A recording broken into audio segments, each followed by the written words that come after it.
what it means to be an older sibling to me, it's like having to be a parent, but without actually having to be a parent, because you don't have to make those choices that you normally make as a parent.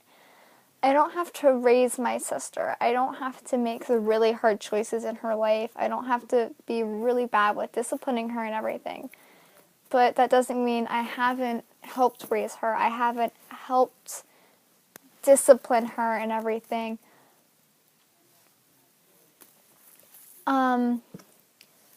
What it means for me to be an older sibling, it's like being a parent without the responsibilities of being a parent. It's kind of like training wheels on a bike. It's you do have to make some hard choices that help raise your younger sibling. You still have to discipline them sometimes. You still have to be responsible for them, but it's nowhere near like how you would have to do for like if you were actually a parent. Like if I were to, like if my little sister was upset and she came to me, I would if my little sister was upset and she would go to me, I would tell her my experiences, how I felt when I was her age. And that can be kind of hard when you're a parent, because when was the last time you were in middle school when you're 40? Like, that was like a long time ago.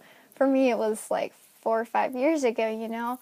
And I can relate to her on easier levels. She can relate to me, and it's kind of really nice, because you have someone who's there, but they're not exactly there. What time you said they open?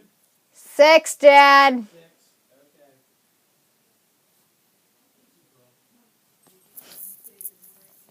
Okay. I hate my family. Boom. I think my favorite part of being an older sister is being that figure, being that important. Hey, I'm here for all of this. I'm here forever type thing. She's my best friend, and I'm always gonna have her. Friends come and go, relationships come and go. Your parents aren't always gonna be there, but I'm always gonna have my little sister. And since the day she was born, she's had me. So I guess in a lot of ways, it's great. I mean, it kind of sucks too, because I have to live with her, and she's 13, so we all know how that goes. But it's really awesome. She means a lot to me, and I really, really like having her in my life. As much as I kind of like, oh, I wish I was the only child again, I don't.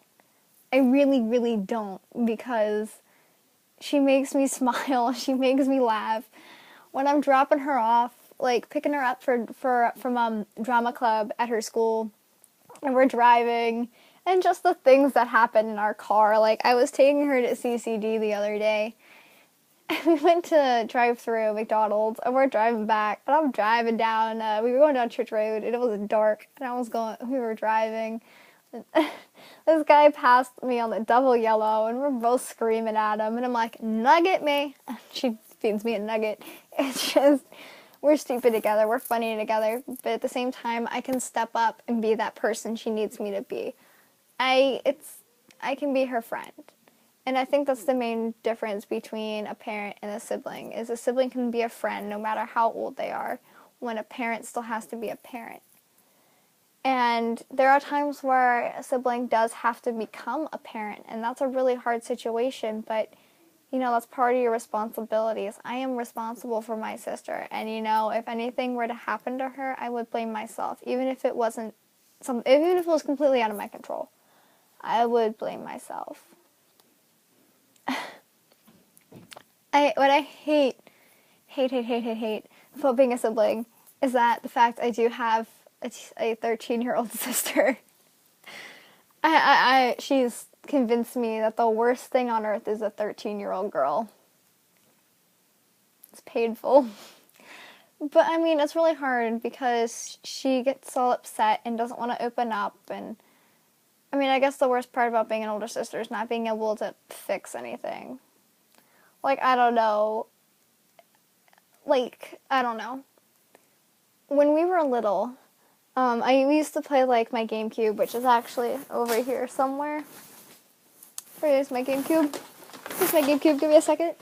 I have my GameCube, which has been with me forever. And I used to play Mario Kart on it. And amongst other things like that. And she would sit there and get last place no matter what level it was on, and she would get so upset. And I remember unplugging her controller, I'd put it into one player, plug my controller in the number 1 spot, plug her controller in the number 2 spot, and then put my hands under the blanket so she couldn't see my hands, and I would play for her. And she would be so happy when she would win the Mario Kart race, even though I was the one who was playing, but she didn't know that. And I just remember her being so happy and so excited and running to tell my mom that she finally won Mario Kart. And I think that's one of my best memories of us together. I also remember when I played softball, and I was like, hey, Cindy, let's go play catch in the yard. And she has this crazy idea that you don't actually have to move your glove to catch anything. So, like, this would be, like, she'd have her glove here, and the ball would be here, and instead of moving her hand to the ball, she would just go like this, and then run crying and screaming to my mom that I hit her with the ball on purpose.